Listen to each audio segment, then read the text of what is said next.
Welcome to 1991 Movie Rewind, a podcast where we watch and review every movie released in 1991, from the all-time greatest classics to the critically panned and everything in between. We'll rediscover forgotten fan favorites and uncover hidden gems as we explore the depths of direct-to-video. Join us in our celebration of the fun, unique, and diverse films of this highly underrated year. This week, we watched La Belle Noiseuse, The Beautiful Troublemaker.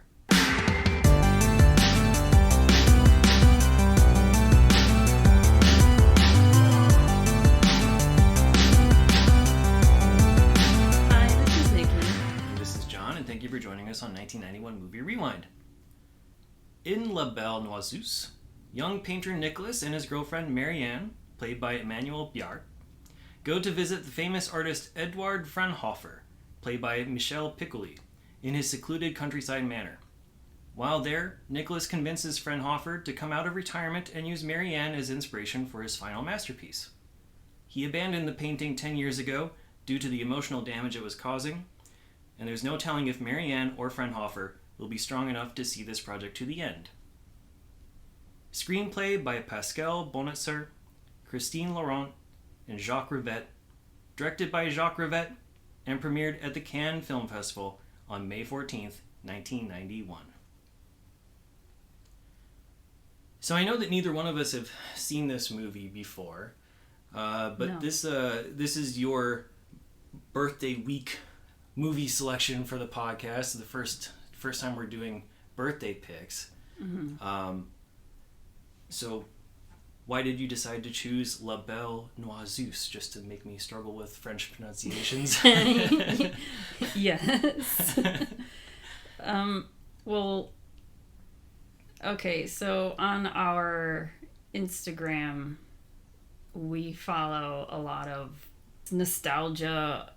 Okay, I'm in charge of our Instagram, yes, so Instagram, I'm always Instagram and Twitter. So you're talking to me. Uh-huh. Whenever I do post stuff for 1991, I look under the hashtag of 1991 or just like nostalgia type movies, and there was like a still for this movie that popped up, and I was like, "What's this?" Mm-hmm. And I looked it up and I was like, is this on our list? And it was. And then I looked up, I didn't want to find out what it was about because I want to be surprised because I've never seen it before. And then I just saw all these like great reviews, like a lot of movie reviewers and even other directors saying like this is one of their favorite movies like ever. It's like in their top movies of all time. And then when I even on Rotten Tomatoes it has a 100%, so I was like, okay, I want to see this movie. Sure. And now we have. Yeah. Yeah, I knew nothing about this movie. Me neither. I never heard of it, which is odd. Yeah, it's an interesting pick, and I'll also say that just fair warning to anyone who's thinking about watching this, that it is a 4-hour movie. Yeah, and I think that's important to know. Yeah, and when I saw that it was 4 hours, I was like, do we want to do this? Right. Well, especially me, because, my attention span is not great. And I was like, because sometimes I can't even do like a 2-hour movie, so I was like, am I going to hate this? But we'll see. Right. I don't know. Yeah. As we talk about it. Yeah, and we were able to break it up in 2 parts because there is an intermission, and so we just used that, and I actually watched it over 2 days. So that is an option for people out there. And also, honestly, there is a 1992 recut of this movie with a different name, Divertimento, yeah. Which is virtually the same movie but recut in a different way, add some additional I don't think additional scenes, but just reshot scenes or different perspective. The story is told more from Marianne's perspective in that recut version, rather than Frenhofer's point of view, or the combined one, depending on your perspective in this. So it is significantly different and also significantly shorter. I'll say that even though it is 4 hours, I didn't feel the length all that much. Me neither, because I was like, what's going to happen next? Even though it's like a lot of the same. Yeah, but I was still like, what's going to happen next? It's incredible how much tension can be put on a screen with like two quote people. Unquote so little happening. Yeah. 2 people. Yes. An artist and a model. And it's all mental tension. Yeah. It's hard to describe. But yeah, I think this is one of the things that, you're seeing in some of those best of lists. I was looking in my books because I have a couple, film books to see if anything was mentioned in there, and I don't have anything. But I saw that Roger Ebert had, called it like one of the best movies about creating a work of art that has ever been created. And the emotionality that goes into it and all this kind of stuff. Because a lot of this movie are long shots of sketches being done in real time for minutes on end, and then you go to the next pose, and then you get another sequence of multi-minute long sequence of another sketch being drawn in real time. That doesn't sound like it should be fascinating. But no, you want to see that. Yeah. Well, I guess we both did. Yeah. and one of the things that I think helps it is that, twofold. One is that you're actually seeing the creative process happen somewhat in real time, in not just because you're seeing the drawing happen as it's being drawn, and you see him switching between the different types of brushes and ink pens and whatever, but you also see the progression between sketchbook to small canvases to large canvases, and everything was shot chronologically when they made the movie. So, there's no continuity errors in that way. You can see a lot of those old sketches, old things in the background in later scenes because everything was done beforehand. I think what also helps it out is that the art was done by a legitimate French artist, established artist. And so Michel Piccoli is acting the part, but a lot of it is done through close-ups where you have the hand of the painter, as it's credited in the picture, is Bernard Dufour, an actual French painter who passed away in 2016. I don't know how well known he is, to be honest with you. I mean, I don't know him. But he's known for like his abstract painting, which you see. Yeah, he did like abstract and figurative painting, and I guess he went into more erotic side of art in like around the 1960s phase. So it's fascinating to see a legitimate artist and their process as they go through and sketch these things.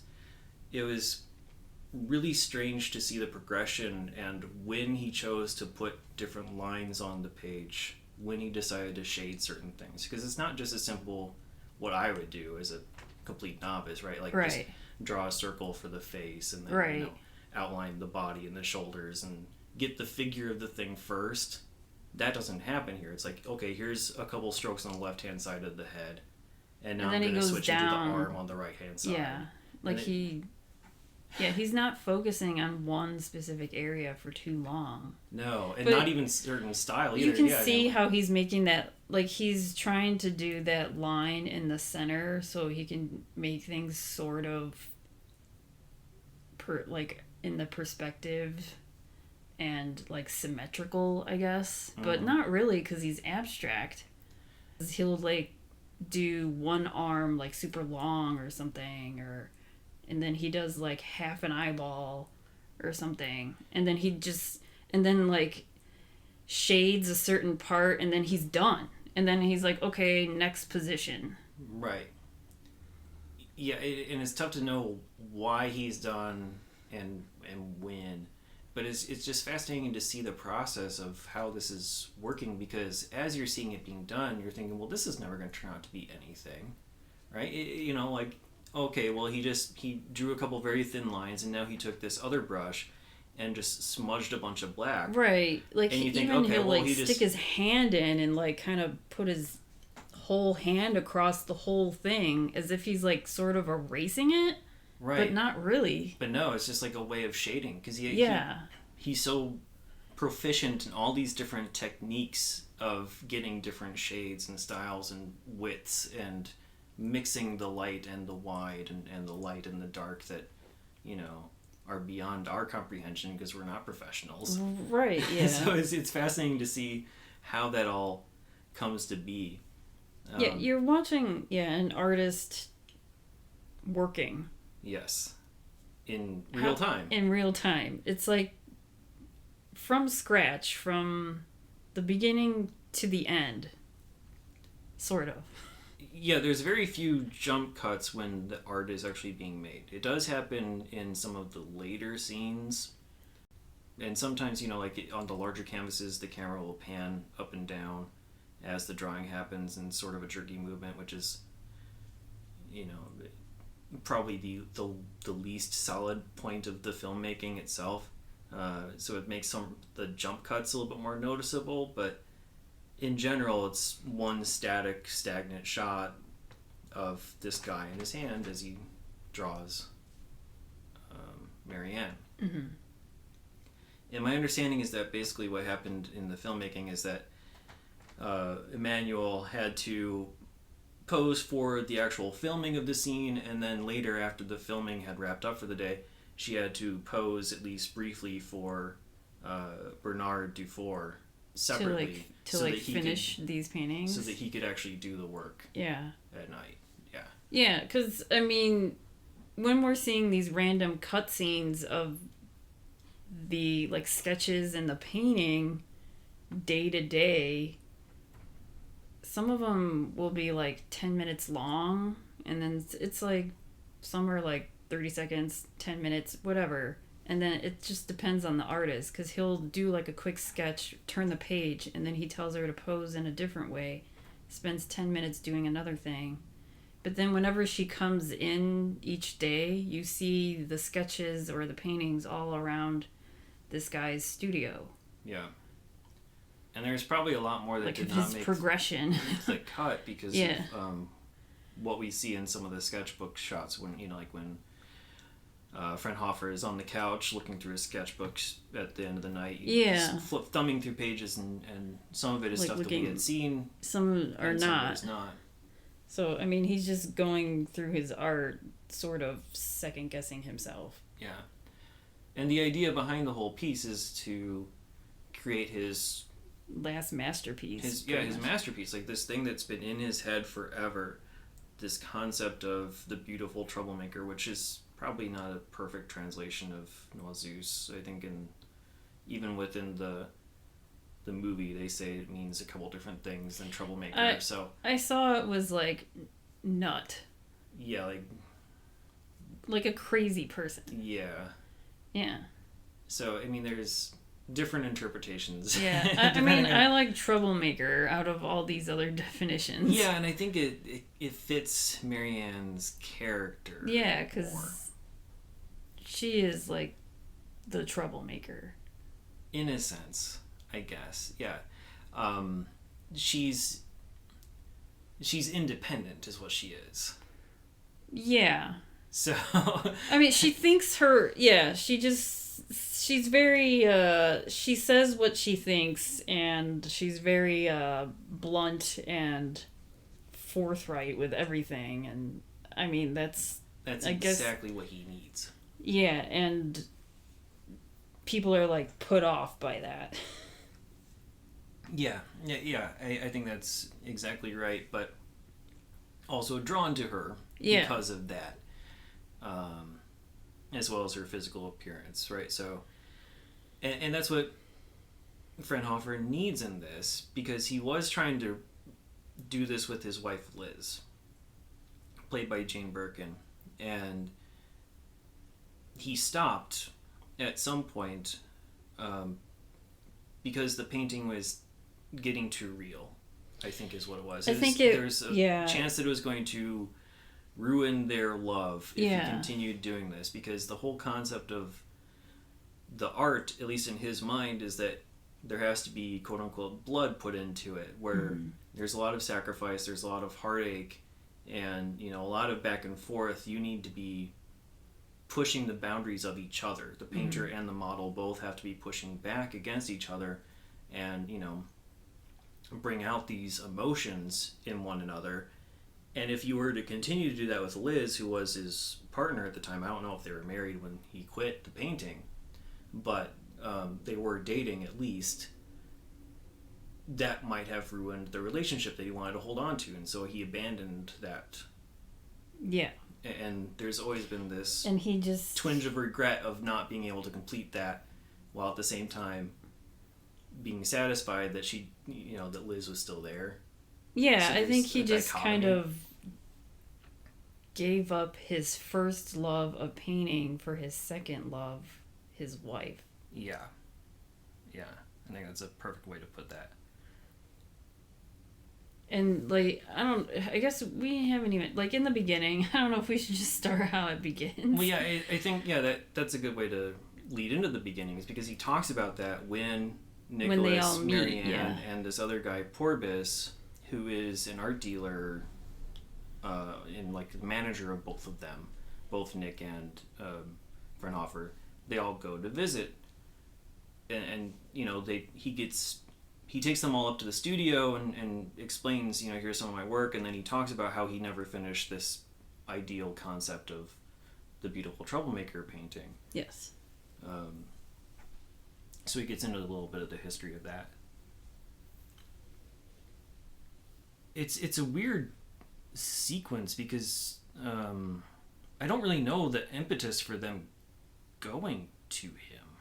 Is it just to say hi and meet someone he admires? Yeah, because Nicholas is a would-be art. Is he a wannabe, or he's early on in his art? He's young professional. Yeah, he definitely deals with galleries. Because we don't see anything from him. No, we don't see anything that he produces at all. All we know is that somewhere near the end of act, or part one, he's talking to his sister over the phone about how she needs to go over to the gallery and sort something out. So he's definitely is professional enough to be a gallery artist. I thought he was more into photography, because in the very, very beginning, he says he doesn't have his models pose constantly. He just takes a reference photo and then paints off of that. Okay. I think that's what he said. So he's taking a photo and then all right. Because, in the very beginning, you have Marianne taking, a very candid photo of him. Mm-hmm. And then he catches her, and then he's he's, sort of criticizing it. Oh, it's out of focus, or blah, blah, whatever. But they're just, that was, playful... Joshing each other, so, yeah. That was, role-play flirting. Yeah. Which is, how we're introduced to them. There's this woman who's sneaking around on the balcony in this we don't know that they're together. We don't know they're together, and we don't know that he's maybe famous, and he treats it like it's a paparazzi type of a photo that she's going to sell to the press, and then he's like, can I see what you took? And she's kind of waving in his face and taking it away from him. And there's I think it was funny and cute, because then there's this other they're at this hotel, I guess, because something like that. Yeah. It's like a bed and breakfast type thing, maybe. Probably. Because tough then they call it an inn. But yeah.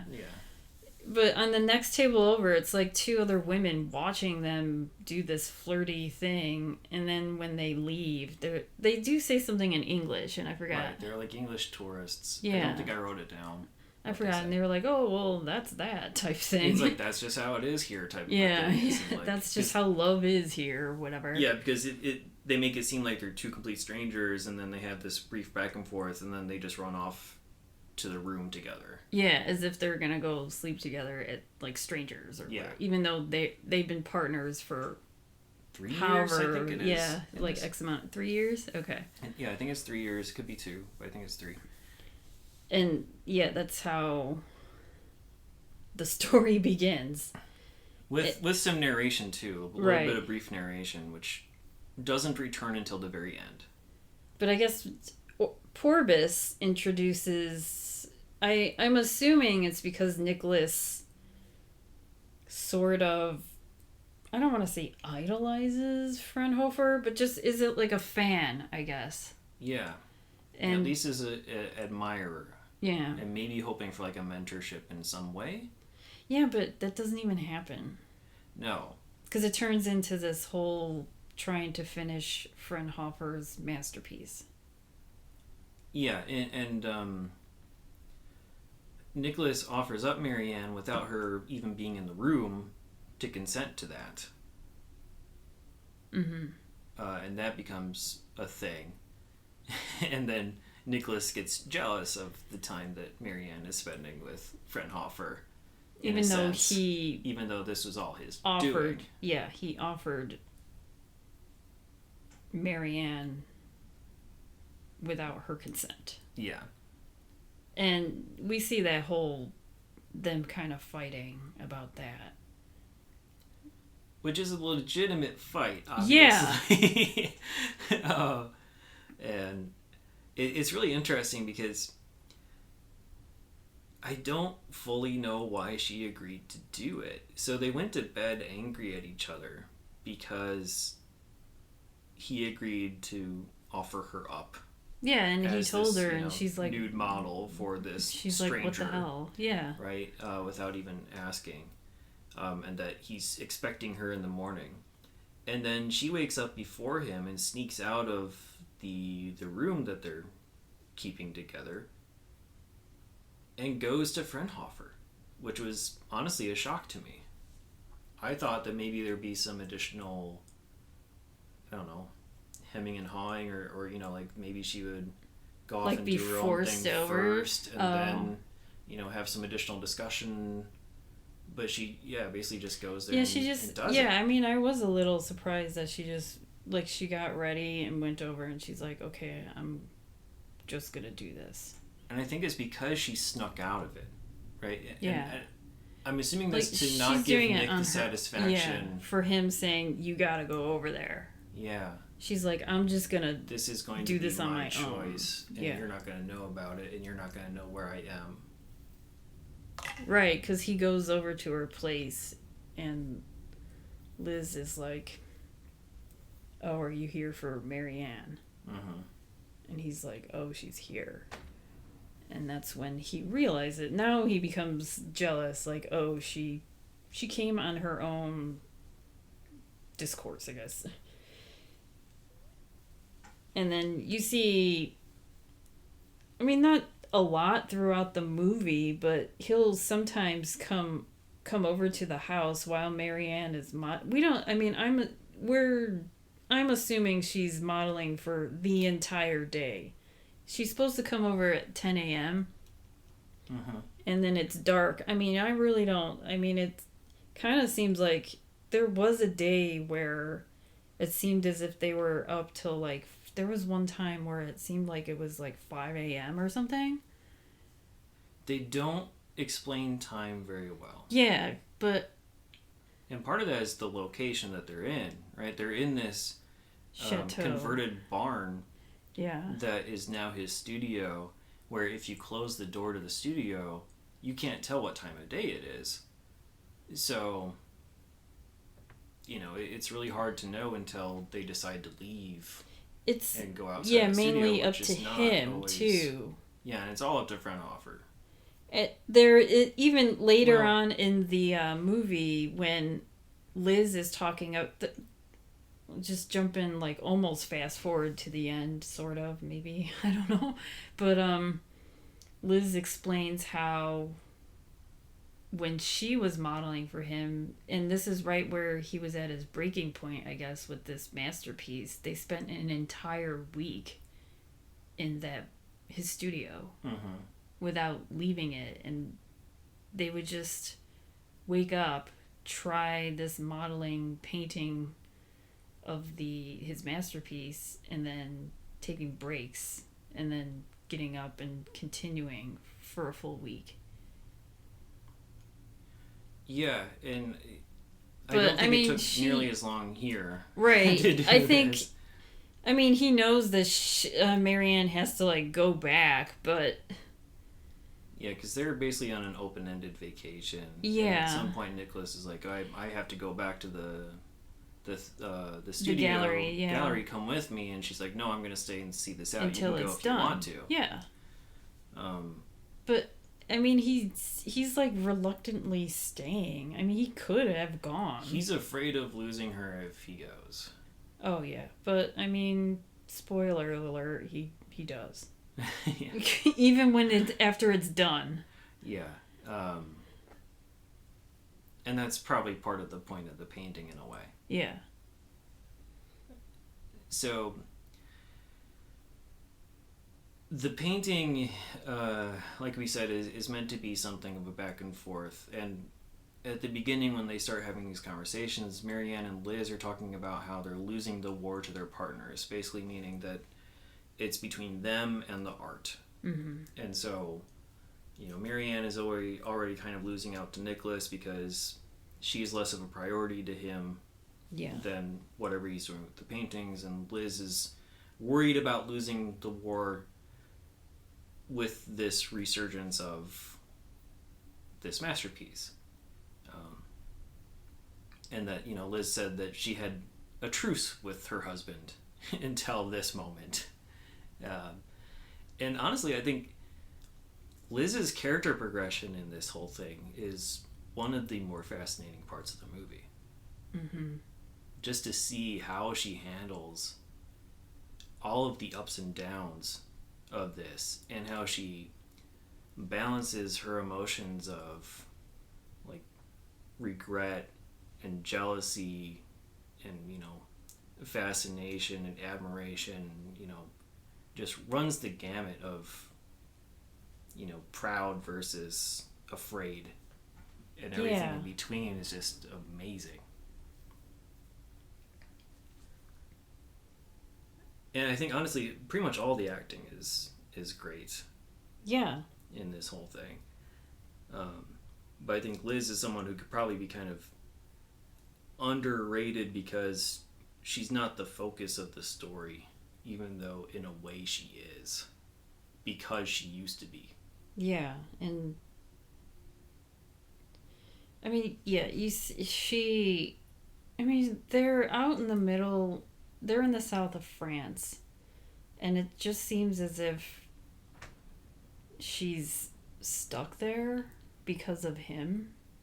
Yeah, true. And she's significantly younger. Yeah, and she used to be, in the beginning, she said that she wanted to get into like architecture, and she kind of just stopped. But it wasn't, I don't think it was because of Frenhofer. She just kind of stuck. She kind of like puts her own self down. She's like, oh, I just wasn't very good. And you see her just in the house. Like it seems as if she just never leaves this house, and she's doing like taxidermy. That's her thing. Yeah, in the beginning she's talking about how, oh, you're right, I wish I could do something like that. I wish I had a talent, basically. Yeah, but I mean, she's doing taxidermy. I can do nothing. Yeah. Yeah. And she's doing taxidermy on these illegal breeds, and she's worried about the cops coming for her at one point. Right. When Nicholas comes to visit her for a second. And yeah, so she's really without a purpose in a sense. Like, she's just like this bored, she just seems content, but also bored. I don't know how to say, like, well, yeah, I mean, they're in isolated countryside. She's like big she's content with being with her husband because she really loves him. You can tell that. But then I feel like because he's so much older and he just wants to, retire, quote unquote, in this like countryside. They probably did it when she's probably like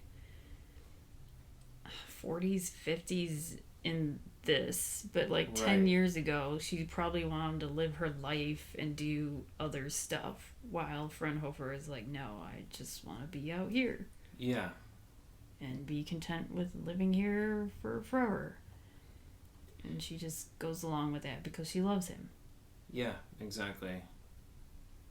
And it's tough to know exactly how far that goes because we don't see her interact with a whole lot of people. Yeah. There is the whole thing with Porbus, and, you know, they have some sort of a history together. I guess they used to date.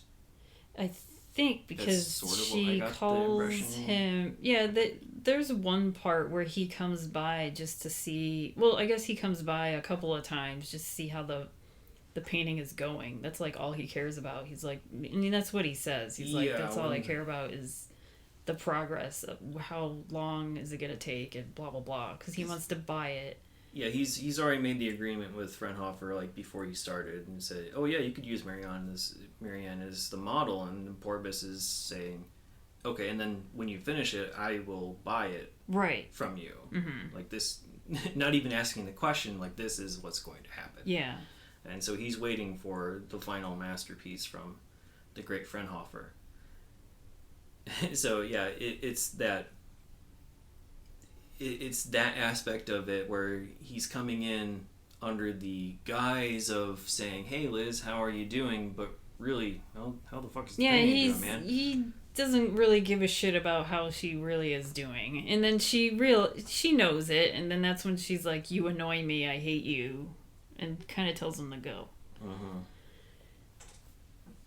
But even in the beginning, you can see her him hitting on her a lot when they're doing that. Yeah, that was like a little weird, and I think it was just meant to allude that they had a history, and most likely. There's like a part in the beginning where he like falls over at dinner. It's like a seizure, practically. And I was like, what the hell is happening? Yeah, I don't know how that really factors into the plot. Because I was like, why did this happen? I don't know. And so, like, even Nicolas is something of a minor character after the first scene.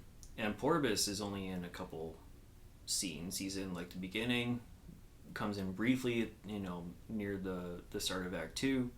And then he's there at the very end. At the very end, when everyone is reunited. So, I wasn't sure why that was there. It wasn't really an excuse to get them to the studio in the old barn. That was going to happen anyway. Yeah, I just don't know why that happened, where he sort of just passed out and everyone was coming to him. And then they sort of just finished eating their dinner right at that point. They were like, oh, we got to attend to him.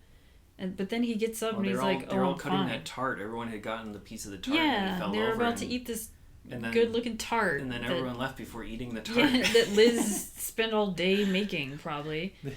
Well, they made a big deal about the tart at the beginning of the movie. And we're making a big deal because we always focus on the food.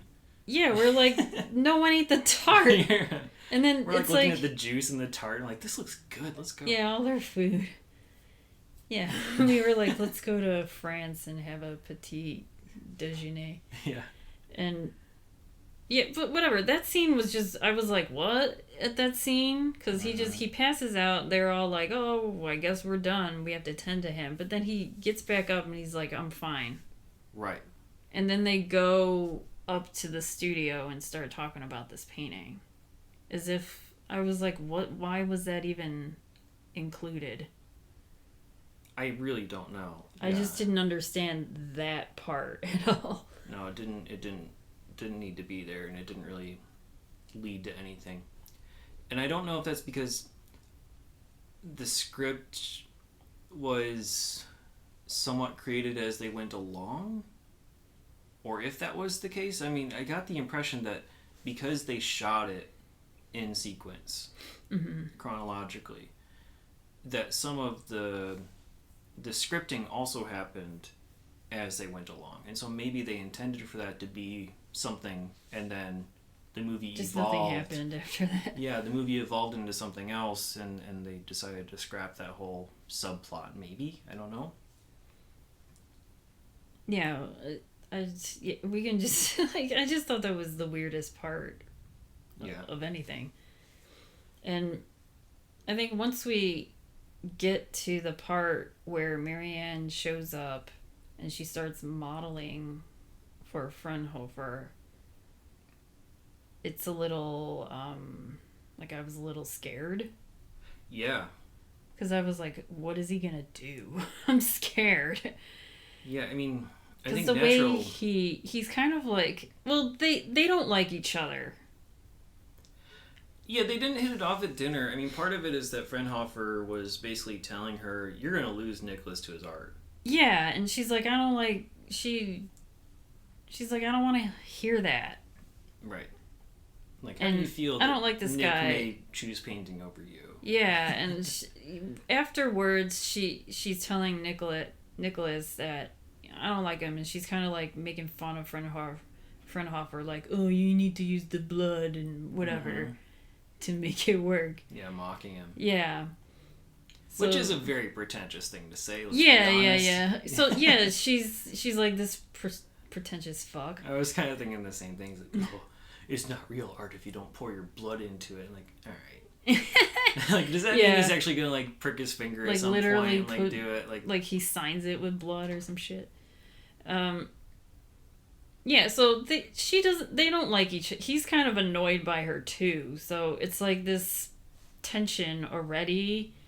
And then he's like, in the beginning, he's just like, okay, I haven't painted or drawn in so long. So he's like, I have to start from like art school, he said. He was like, back when I was in school. So he's like, I'm going to start with the basics. And that's where he's like, she's clothed first. He's just trying to get like her, like, I don't know. He's trying to just like, it's like riding a bike, I guess. Yeah, he's trying to just like get her figure, I guess, and start drawing.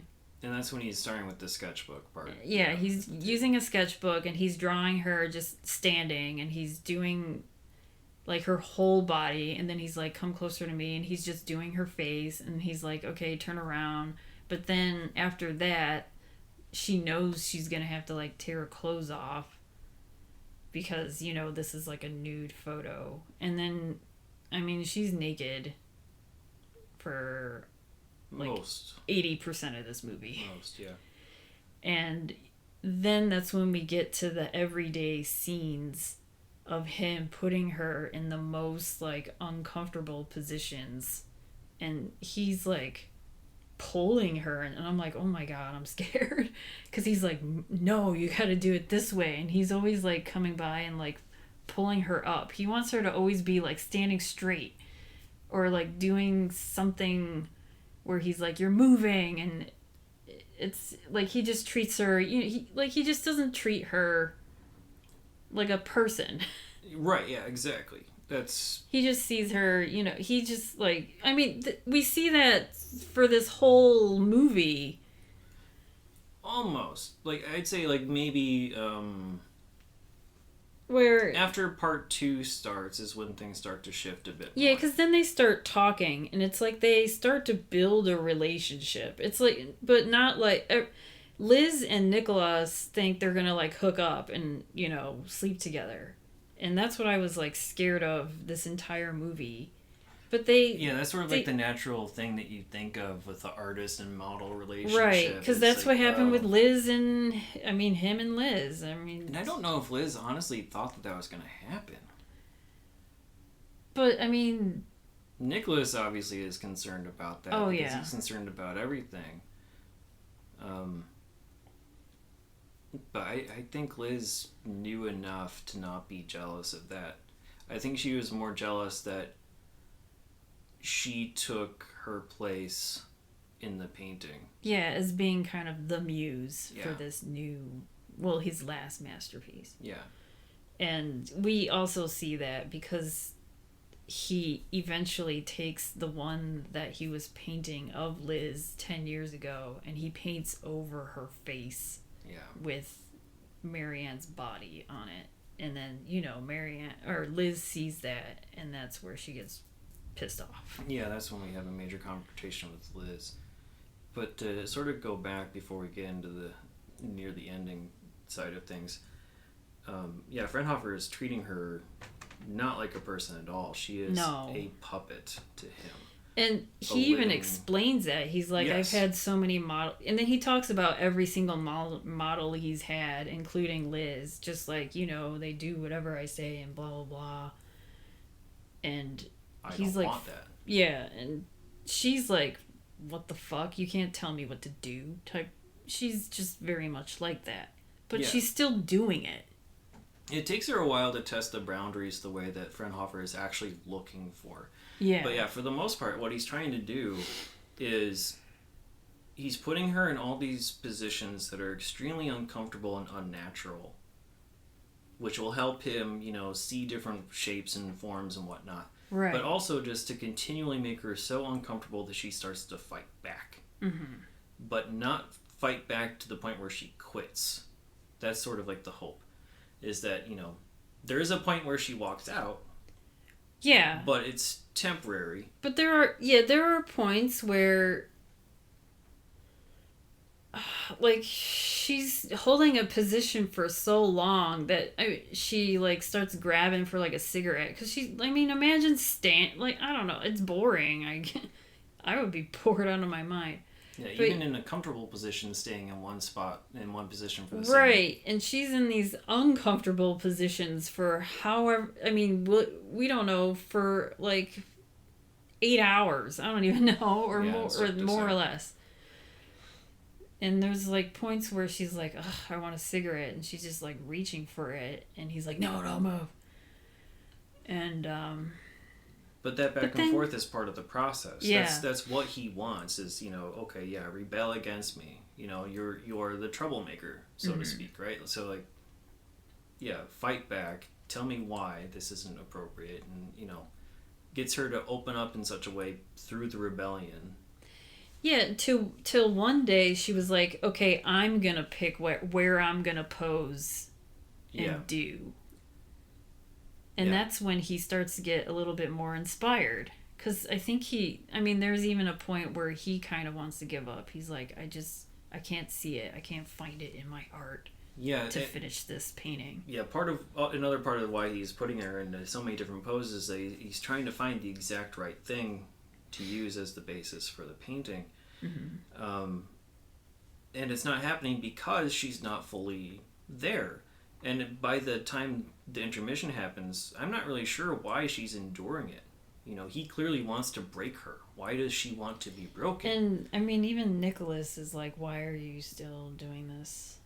And I think it's just to have her own self-worth, something that Liz is lacking, right? Yeah, she starts to build, I guess, she's not, she's like building more confidence, even though she's a very confident woman already, but I guess more independence. Yeah, she's more independent and maybe not so much confident. She's like a young adult book author, basically. She's published one book that is meant for 12-year-olds or something is what she said. Mm-hmm. Middle school type grade children. But she's not proud of that fact, right? So, she doesn't feel like she has a sense of purpose or worth either necessarily. At least from what little we know of her world outside of this movie. So yeah, maybe it is to give herself enough of an identity. Yeah. She's like, I have a purpose. Yeah. And just prove, yes, I can do this. I'm not going to give up. I can actually, commit to something and see it through. Because maybe that was part of her problem in the past too. I don't know. They didn't really she always just gave up on whatever projects. Yeah, she may or people even. Yeah. Even though she's going to give up on Nicolas. Yeah. And so we're at that point where she's really starting to break, and then we cut and see Nicolas calling his sister, saying take care of something in the gallery out of town, and then that's when the intermission hits. And then we come back, and Marianne is much more forceful, and Liz is worried that Marianne's being taken advantage of, but Marianne is up there taking over everything from Frenhofer and like moving all this stuff around. Yeah. And like moving the props and, you know, placing things where she wants to go, and she's like, no, this is my We're going to time. do what I want to do. Yeah. We're doing this. Find your angle and let's get going. Yeah. And then she starts telling her story a little bit more. Right. And as she's telling her story, he's like enlightened, and he starts like kind of like studying her like she's an animal or something. Like you see him looking at her and like finding a light or something, and then he grabs like a sketchbook and starts like vigorously just like sketching her, and then wanting to paint her as she's like telling her story. But then she like looks up at him because she's just deep in thought and talking, and he's like deep in his thoughts painting. Mm-hmm. But then he was like, no, you moved. Yeah, don't move. The moon was ruined. Yeah. There's a... I think what's important to note as well is that in the first half, there is not much dialogue between Marianne Oh, and yeah. Frenhofer, There's a lot like, of quiet parts, but it's like tension. Yeah, and there's also not much music. Like at the opening credits and the closing credits, there's music. There's a couple times when he's going through different like sketchbooks. In between the different sketches, there's like a little zing of music. Mm-hmm. But I'm sure probably you can hear the storm happening behind us now as we're recording. That's just starting up. A lot of it is just sounds of the world, like what you're hearing in the podcast now. Maybe. You know, like the wind and the bugs and dogs barking and, you know, the really loud scratches of the ink pens and the brushes. It's all sound effects. Mm-hmm. And so make sure you're awake enough when you're watching this movie, because it could easily be white noise enough to keep you. Yeah, I mean, I was tough. getting a little... I mean, it wasn't boring me, but I was getting tired watching it. Yeah. Because I was like, this is very calming. There I mean, is I could very watch little this to go dialogue, to and there's sleep. a lot of sound It's like effects. a meditative... Yeah, it's trance-like. Yeah. So yeah, having just nothing but background noise and you know, the sound of something hitting canvas and not much dialogue back and forth. There's a couple key sequences where he talks about other artists, or, you know, a couple little sentences here and there, but for the most part it is silence while they work. Mm-hmm. That starts to change a little bit more in part 2, where she's telling his story and they're connecting a little bit more on that level. Yeah. But it never does get to that area that we thought might happen in the beginning of, you know, them falling for each other or something, or him taking advantage of her. Right. And, you know, she is there just to It was be a like prop this, and a body. yeah, this and the respected person. relationship. It turns into something like that, sort of. Because, I mean, Liz, even near the end, she warns Marianne. Just like, you know, he's not going to take you seriously after this is done. Mm-hmm. And it's like, don't get too close with him. Like, warning. It's like, yeah. I don't know. It's like, once this masterpiece is done, it's like your relationship as, I don't want to say mute, but like model and painter, that's it. That's done. It's like you don't even know each other anymore. Yeah, and also don't look at the painting because you're going to be afraid with what you see. Yeah. Like, what you see is going to scare you, so don't look. Yes. So a lot of different warnings in there, which are not necessarily heeded. But yeah, at some point, Frenhofer is really at something of his own breaking point, where he thinks he's on the cusp, but he just cannot find the right thing, and so he works all night. He's working without Marianne there, and, like, you know, looking over different things, and he drinks himself into like a stupor, and at some point when Marianne's back, he's drunk and he falls over and he sees the pose that he wants paint right then. Yeah. But because he falls over, Marianne reacts and gets up and you know, like, lunges towards him. She's or like, "Oh yeah, are you all right?" And he's like, "No, no, that's perfect." And he's like trying to recreate the spot.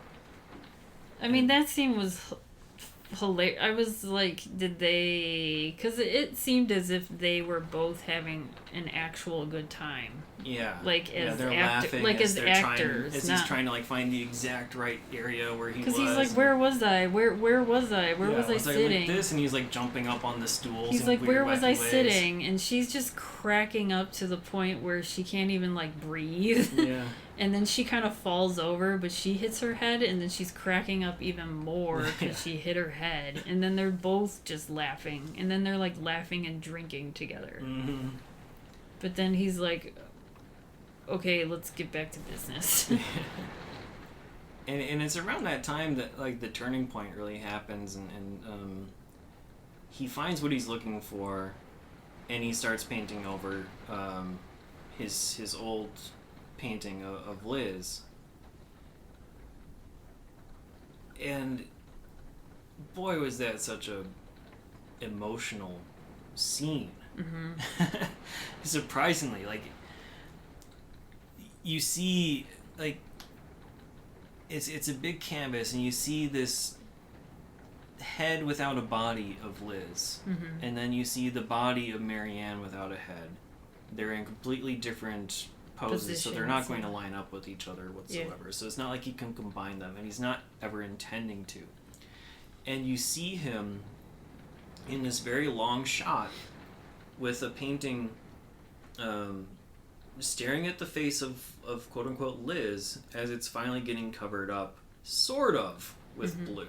Yeah. And it makes it such like a ghostly image because he's putting this blue paint over everything, but it can't mask anything because it's not strong enough, but it's just there to show that this is going to be background at some point. So it basically creates like this ghost of her. And then he doesn't come back inside in the morning or whatever. He's there working all night on this whole thing. Marianne's gone, and Liz comes in to check on him and happens to see that. Yeah. That he took their painting and is starting to erase it. And they have a big long conversation where Liz surprisingly keeps it together, Mm-hmm. considering the... I mean, obviously she says her piece, but never raises her voice about it, which I don't know how that's possible, but it is. And he's almost stoic about it. You know, like not that he can't believe that she thinks it's a big deal, but he knows it's not what she thinks it is. Mm-hmm. And is really just waiting for his turn to say it. He's just kind of like, what? I'm an artist, and this is what artists do. Yeah, basically what he's trying to say... It's like, what's the big deal? Or ultimately what he's saying is that in order for me to move forward, I have to erase this part of the past. Uh-huh. Like, this is still existing somewhere in the world, and the fact that it still existed somewhere in the world is preventing me from being able to actually finish this masterpiece. I can't have this remnant. I have to be able to cover it up in order to create what's going on. Yeah. Which, you know, is... may or may not... I don't know, like... artists say a whole lot of things that may or may not be true, Mm-hmm. but it's what he believed. They reconcile enough, right? Like, she accepts it to a degree. But then, basically, the next scene, the painting is finished. Yeah, we never see the painting. No.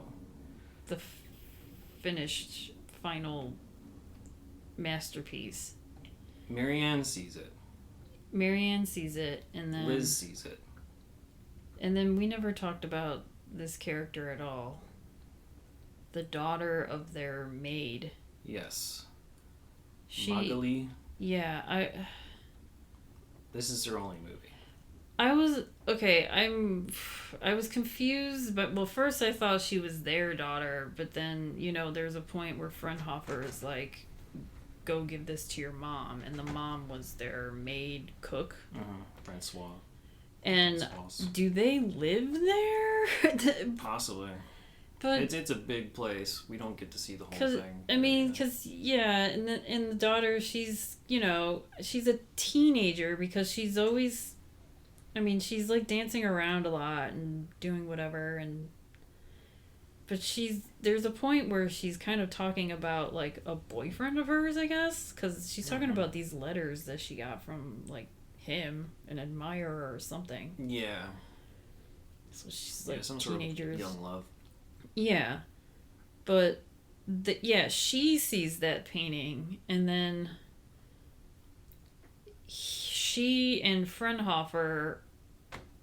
So Frenhofer knows that Porbus is going to come and take this painting. Mm-hmm. And, Marianne sees it. She makes a face. She's, like, angry about it. Which Liz's warning was true. She did not like what she saw. Liz's warning was true. So whatever Marianne saw, it, like, either pissed her off or, like, scared her or something. Because she makes a face, and it's just, she's, like, mad / like scared looking. She's like horrified that whatever it is. Yeah, she saw it as she interpreted herself as being sad and dry. Okay, because it, like, she's disappointed, like, after all these days. I don't even know, like, months, days, like, I don't know how long. Really have no idea at all. She's like, after modeling for however many months or days, like, this is what was the product of whatever her hard work it was. Yeah.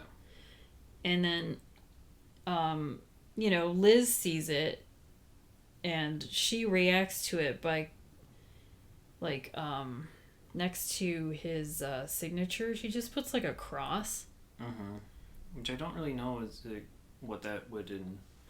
She's sort of in... Like, after that, because he knows that she saw it, because he comes by and looks at... That's where he brings in that daughter, and he's telling her to help him, like, cover the painting up. Mm-hmm. And as he's covering the painting up, he sees that cross, and he's like... Yeah, I just don't know why a cross. But she kind of like, afterwards, when they have this party for this painting... She says something, it's like, you died along with it. Mm. She said something like that. Okay. And so he saw that cross, and he's like, oh, like, she saw it, like, he knows. Yeah. And, like, the daughter, she's like, oh, is this the young woman? And he's like, yep. And then he's like, can you help me with a secret? And they spend all night like he puts it up against a wall on his studio, and they built, like, a whole, like, brick wall. Yeah, they hide it behind bricks. Yeah, they hide it behind bricks, but it's, like, within the wall, because it's not, like, jutting out or anything. Yeah, there was, like, there's an indentation in the wall, basically, for whatever, who knows why originally, but yeah, it was pre-existing, probably not the only one along that wall. Yeah, okay. And he puts, the painting, he spends that entire night with that daughter, just putting up the brick and mortar and then sealing up that wall with this painting. So we never see this painting. No. There is a point where, when they're putting the painting in the wall, like, she lifts up a little. She lifts it up a little bit, and all you see is, like, a bunch of red, and I thought I saw, like, some feet, but that was it. Yeah, I think that's about it. And so, yeah, maybe he did put his literal blood in there. Who knows? Yeah, maybe, I don't know. Red. But instead, what he does is he quickly makes a surrogate painting, I guess. Yeah, and it was to be revealed to everyone when as the masterpiece. Like, this is the masterpiece that you wanted. Because, but no one aside from him knows that it's going to be the real masterpiece. Yeah, that it's going to be a fake, right? And so, like, Nicholas is there. Nicholas's sister is there, which is, like, a whole side plot, which is kind of worth ignoring, honestly. And then, yeah, like, Liz and Porbus, everyone's there and reveals the painting. And Liz and Marianne are shocked because it's not... Yeah, they're shocked and relieved because it's not the painting that they saw before. And Porbus doesn't care because it's something he can get money for. Right, and he was like, oh, this is great. And Nicholas is saddened because he thinks his idol is a hack now. Yeah. But basically only like 3 or 4 people really know the truth about that painting that we The actual see. painting, yeah. But there's like a little bit of a, epilogue in a sense. So they have like a party in the yard of their manor where they have a bunch of short little conversations after the reveal where they wrap up different strings of plot and, have little closing conversations between each of the different parties and whatnot. And then you see like Marianne and Frenhofer just kind of like nod and be like, they don't say anything, they just look at each other and nod like this is the end of this relationship. And then Nick is like, okay, well, we can get going back home now. We could take a long way through Spain and, go to these different places. And Marianne just says, nope. And that's the end of the movie. Yeah. And then the credits roll. Because she had already, she kind of made her mind up that they were not ago. going to be like, together after I'm this. not going to be... I mean, there is even a point where she's like, I don't even want to go back to Nicolas. Can I just stay here? Yeah. Part of her self-discovery about this whole painting thing. Yeah. Honestly, like, even though this is a 4-hour-long movie, I feel like the ending came about quickly. Yeah, I was like, well, now I need to know what happens with her. I was like, what is she going to do now? But... And even just, like... Or Frenhofer, like, what... I thought more time would be spent creating the final masterpiece. It seemed like it just happened in a couple scenes, whereas I thought, okay, I found my pose, now let's spend a significant amount of time creating the actual masterpiece. The last 2 hours seemed... The first 2 hours is just a lot of where you get, like, that silence. It's the... Well, I guess the middle hour. It's the up of the roller coaster. Yeah. It's the slow climb to the top of the hill. And then once you get to the second part of this, it's like all this stuff is happening, and then you're like, that's it? Yeah, and then the ending goes really quickly, even though I think that... But everything that party gets scene tied kind up. of drags a little bit because there's so much space between the different conversations. It's a weird mix of how it just doesn't quite flow at the end the way you might think, and it honestly could use a little bit more time in a sense, which is weird to say. I think you can just get rid of the whole thing with Nicolas and his sister, and you probably could. Like, I didn't care, or... Yeah, it just adds another extra dimension of like how conflict between Marianne and someone else, Julian, the sister, which like apparently Julian lives with them. Yeah, or did for a while, and she's having a hard time finding work, or she's not self-sufficient at all. And they just do not get along. Like Marianne and the sister. There's a weird relationship between Nicolas and Julian that kind of seemed like they were too close. Yeah, they were like too much in each other's lives. Mm-hmm. We can go into cast and crew. There isn't a lot of it. There's only a few central characters, as we said. So we'll talk about the director really quickly here. Jacques Rivette, Palme d'Or nomination for both The Nun back in 1966 and Who Knows in 2001. And Wuthering Heights, 1985. He's one of the lesser-known people in the French New Wave. Wave? I don't know. Scene, yeah. He's like Truffaut and Godard, everyone knows, but a lot of people credit Rivette for being one of the forefathers of this whole thing. He does a lot of long movies, a lot of, not flashy stuff like this, basically, is his forte. He's also done movies such as like The Gang of Four, Secret Defense, and Paris Belongs to Us. Pascal Bonitzer, Caesar nomination for Ma Saison Préférée, Encore, and The Innocents. He's done 2 other 1991 movies. One of them is on our list, Night and Day, and then the other one is not on our list, L'amour maudit de Lesenbourg. That is not on our list, but also stars Michel Piccoli. Okay. Piccoli was busy in 1991. He also did Walking and Tightrope and The Children Thief in 1991. Christine Laurent, the other writer, also did The Gang of Four with Jacques Rivette, Joan the Maid, and Who Knows, all Rivette movies. Michel Piccoli, like I said, who played Frenhofer, Cannes Best Actor Award winner for A Leap in the Dark. He's a 4-time Caesar nominee. Dangerous Thieves and May Fools among them. We'll get into the awards that this one was nominated for in a second here. He's been around a long time. You may know him from like Is Paris Burning, Belle du Jour and Belle Toujours, Contempt, Rendezvous, Topaz, Atlantic City, Passion, even more recent movies like Holy Motors. So he's been around in both French cinema and American. And he passed in 2020. So he's working steadily until he passed away, pretty much. Jane Birkin as Liz.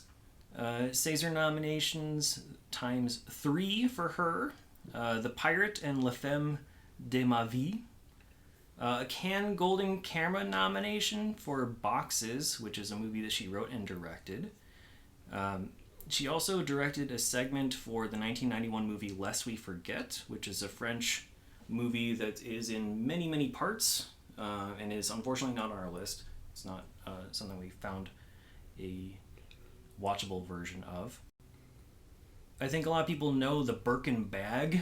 Mm-hmm. That is named for her or after her. She's also a singer who had a very popular controversial song in 1969 called Je t'aime, moi non plus. Plus.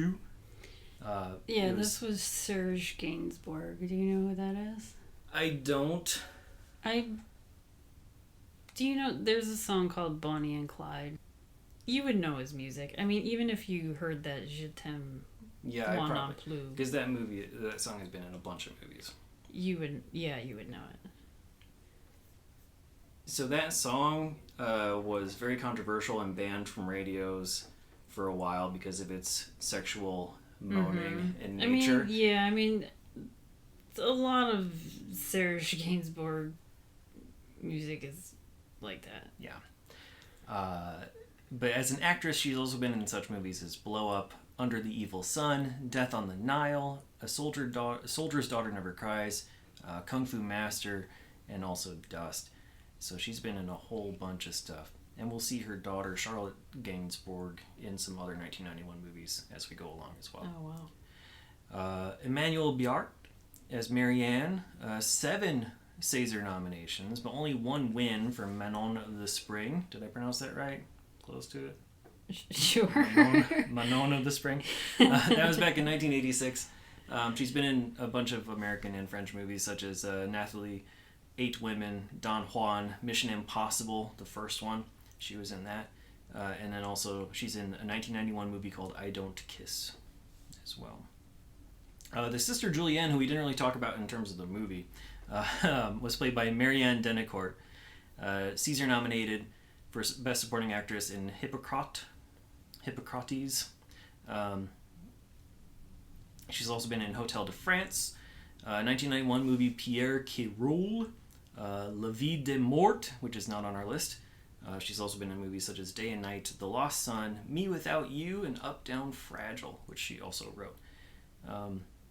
David Burstein, who played Nicolas, surprisingly did not do a whole lot. I was surprised. Nicolas? Yeah. He had very few credits. He was in movies like Demons of the South in 1979. I mean, he was okay. He was okay, but I'm just surprised that, with the large cast offer, the credit rolls of some of the other people in this. Even Porbus has a larger, credit history, I guess. And both Porbus and Nicolas were in the 1986 production of Richard III in France. Really quickly, in terms of awards, it was nominated for the Cannes Palme d'Or.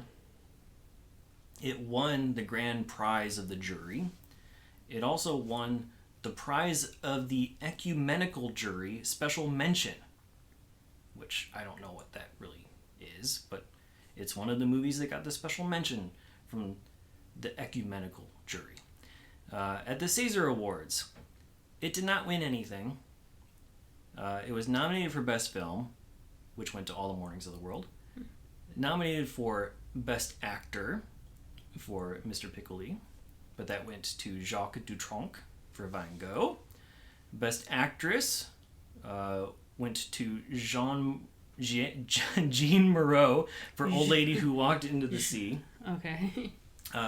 Jane Birkin was nominated for Best Supporting Actress, but that went to Anne Brochette for All the Mornings in the World.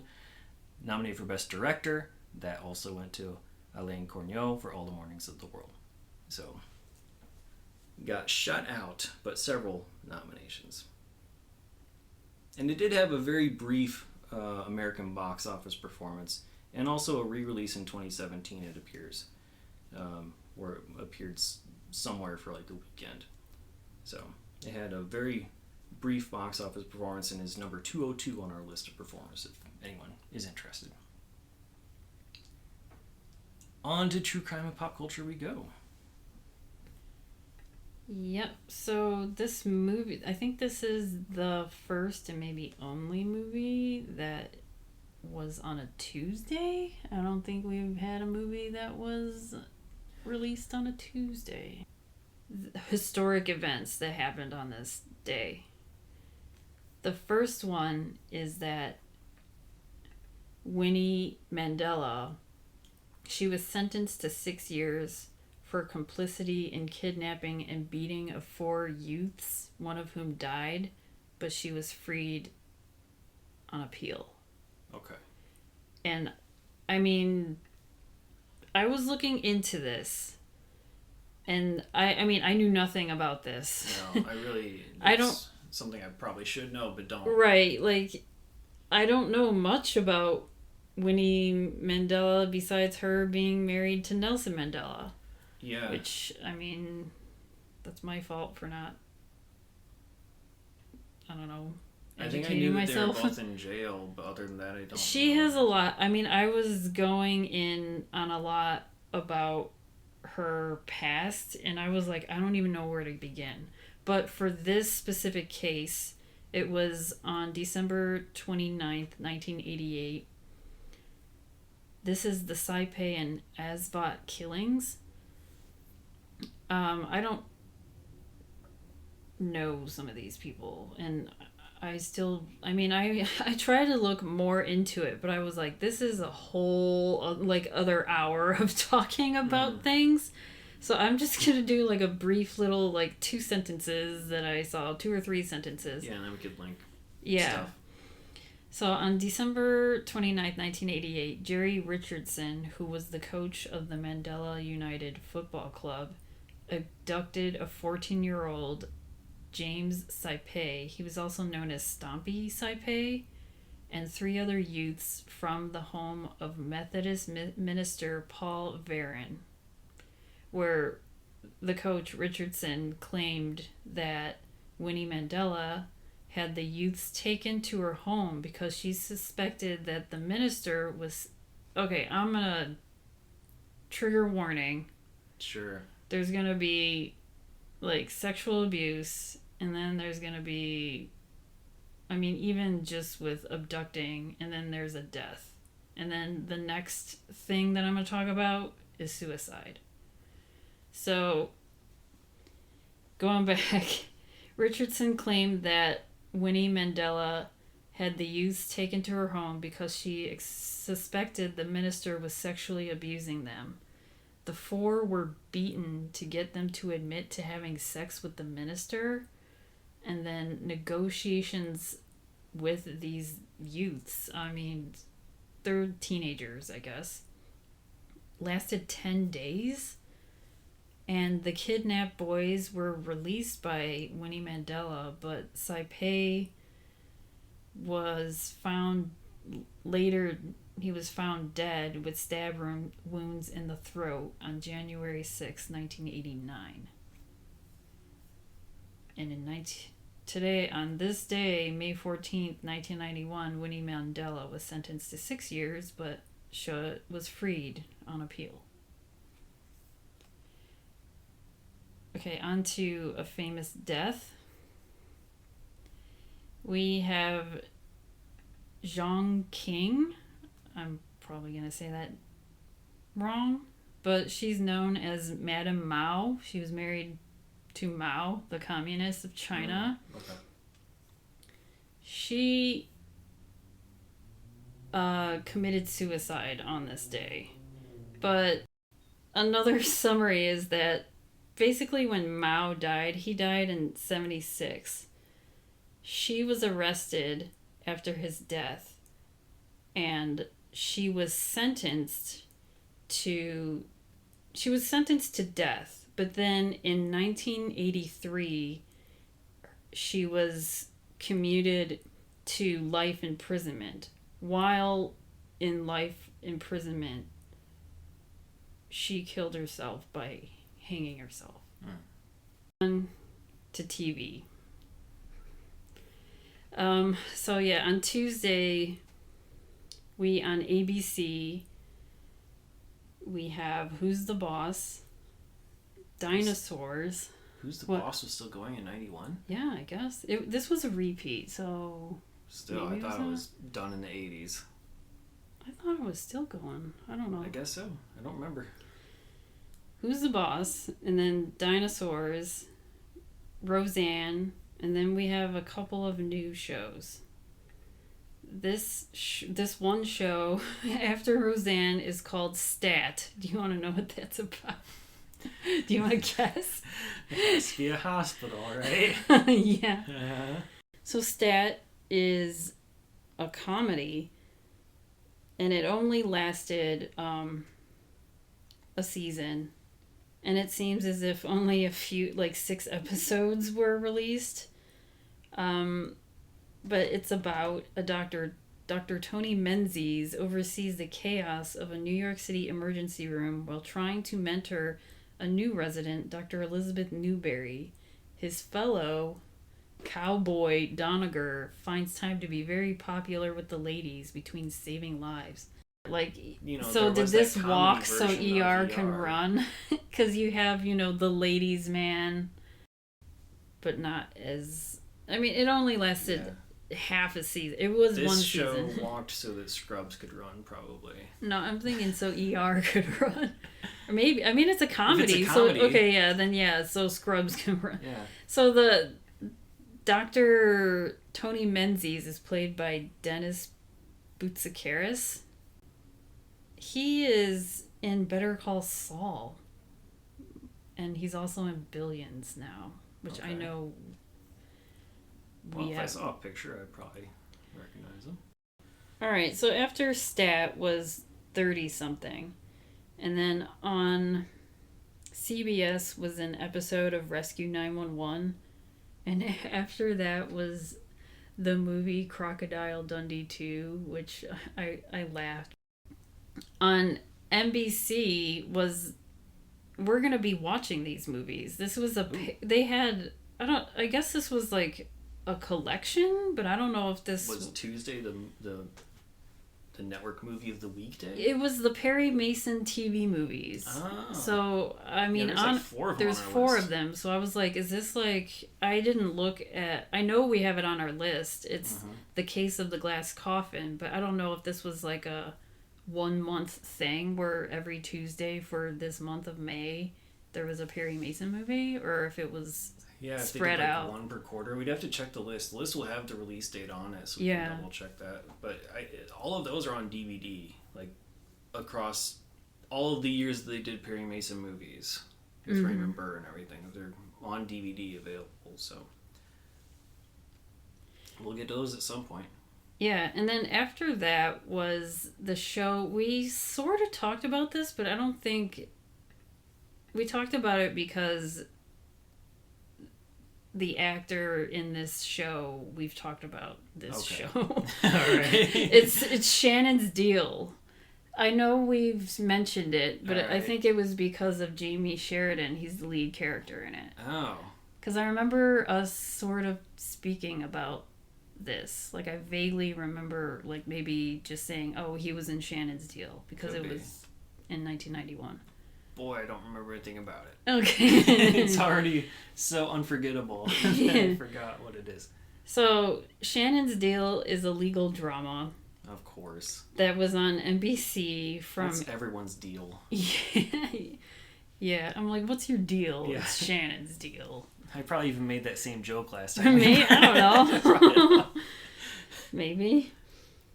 So it was on NBC from April 1990 until May 21st, 1991. So we had 2 more weeks of this. Out of cards. Mm-hmm. Can't deal anymore. Sorry. Okay, so the show centers on a successful Philadelphia corporate lawyer named Jack Shannon, who was played by Jamie Sheridan. And Jamie Sheridan was the father in All I Want for Christmas, and then he was also like the manager guy. Yeah, the pseudo bad guy in Talent for the Game. Yes. So he lost his family and his job to a compulsive gambling habit. The saga of Shannon, who leaves a prestigious law firm after years of becoming unhappy with the legal system and being forced to take his clients to court, and subsequently opens his own low-rent practice. It was first a TV movie, so it was like a 2-hour pilot that was aired in 1989. And then it became like this 2-season series starting in 1990.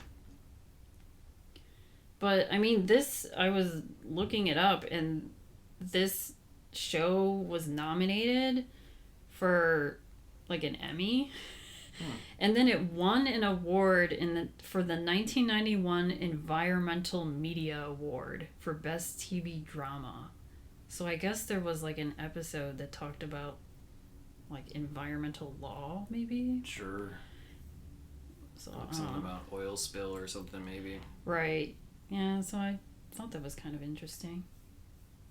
Yeah, it had a mini prestige, but no ratings, I guess. Yeah. So then moving on to the Billboard 100, I'm going to talk about the bottom 100 for May. It's 18th, 1991. Because the top 5 are just going to be like way too... This is like... the bottom 5 seem to have a little bit more fun and variety. Yeah, the bottom 5 is more fun than the top 5 now. For me, because I'm always... I'll listen to these songs. I'm like, what is this? But then I'll listen to that. I'm like, yeah, okay, I know it. Or one of these songs I don't think I've ever heard of before. And I just listened to it before we started recording.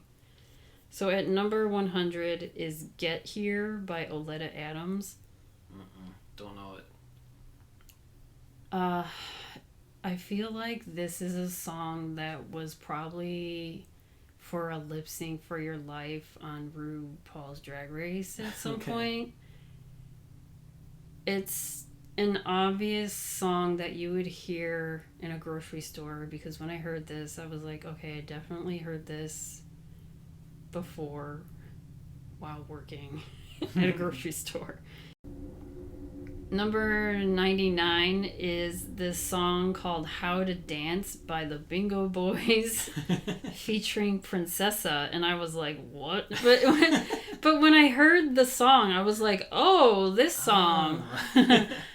And like the Bingo Boys, they're like this Austrian, like kind of like pre-Daft Punk, like 2 just DJs, and they're playing the music in the background, and it's being rapped by this rapper. Her name is Princessa, but then when I looked her up, she was a background vocals for Vanilla Ice, and then you know in Cool as Ice he had that friend named Princess.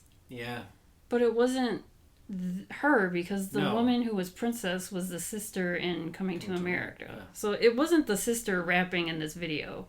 Right. So I was like, maybe she was just named after her? I wonder if she was like the vocal track for what like Naomi Campbell lip synced in the beginning of Cool as Ice. I don't know. I saw that and I thought that was interesting. And then we have at number 98, The Star Spangled Banner. Oh, okay. So I think this is coming to an end. Which is having a Funko Pop doll made, by the way. I mean, of this the is 1991 this is my birthday week. I don't know. Performance. Yeah. So if you want to know how iconic that was, for anyone who wasn't around at that time, they're making a Funko Pop of her, that moment. Because she's just wearing in 2022. Yeah, she's just wearing like a tracksuit, you know, while she sings this. And I think this is coming to an end. This was 11 weeks. This is near the end of it. Yeah, they're near. Maybe in another week, it's probably off the charts. So it had a good 12 weeks. Yeah, we saw it first at 99, right? But I don't remember what year or what week. It was in March, like the beginning of March. Oh, okay. So it stuck around and got back up again. Yeah, it went up. Yeah. And then down. So at number 97, I've never heard. Even when I listened to this song, I was like, I don't think I've ever heard this song in my entire life. Is a song called Exclusivity by Damien Dame. And it's just like a typical like New Jack Swing type of song. Okay. And then at number 96, we have The Party. That's Why. Is that the same song that was on last? No, the last week that was Summertime, and I think that was because it was summertime. This song, That's Why, this is like their first hit, like their first single. Sure. Because this is the song that, like, if anyone even knew who The Party was, this is like their well-known song. This is what would have been playing on Disney Channel in between shows all the time. Oh yeah, like nonstop. So we'll go on to rankings and ratings. On your 1 to 5 star scale, where would you put The Beautiful Troublemaker? I'm gonna give this another 5. A 5. This will be my third 5. Okay. Yeah, I'm close to there with you. I'm actually on my 0 to 4 star scale. I'm saying 3.5, and it's not because of the length. It's honestly because there's maybe like a little bit too much side story that didn't resolve properly for me, like the sister stuff. That could have been cut out. Some of the stuff with Porpoise was kind of extemporaneous, and so it's just that, like, the fact that it was 4 hours wasn't a problem. It's the fact that it could have been even tighter, or focus a little bit more on the art. I would have liked to see more of the ending part of the creation instead of some of the side stories. Yeah, and I mean, I'm glad that they kept it a mystery that we will never see this masterpiece. Yeah, it's meant to be personal, and we're not. We're an observer. We're not the creator. We're not the artist. Yes. Yeah, we're not either of the two creators, because I think they both could be considered creators in this. Every movie's worth watching once. Would you watch it again? If they had this, like, in some sort of... I would see this in the movie theater if there was some... I don't even know. If it was brought back for some anniversary type of thing. I don't know. I would see it in the theater. Like, I'm curious if it would be for the full 4 hours. Screen, yeah. With, like, the full, sound effects of, like, the etching and everything. And, yeah. But we would need that little break in between, like the intermission. The digital version does not give you a full 5 minutes in between the two parts, but it says that there's like a 5-minute it'll intermission. Say intermission 5 minutes. So that was when we saw that, I thought it was like 5 minutes for them, for the artist. I thought it was 5 minutes for Marianne to just chill out, and I was like, oh, she gets 5 minutes. But I was like, no, that was for the viewer. Yeah. I agree. I think it'd be interesting to see how it looks on a bigger screen as well with an audience. I'd also honestly be interested in the shorter version, the Divertimento. Yeah, just to see how much different it is, and what is different about Marianne's perspective in that. And if you out there want to watch La Belle Noiseuse as of this recording in March 2022, it's available on Canopy, Tubi, digital rental, VHS, or DVD. As always, check your local listings. You can find us on all of your major podcasting platforms. Please remember to rate, review, subscribe, and tell your friends. You can email us at 1991movierewind@gmail.com.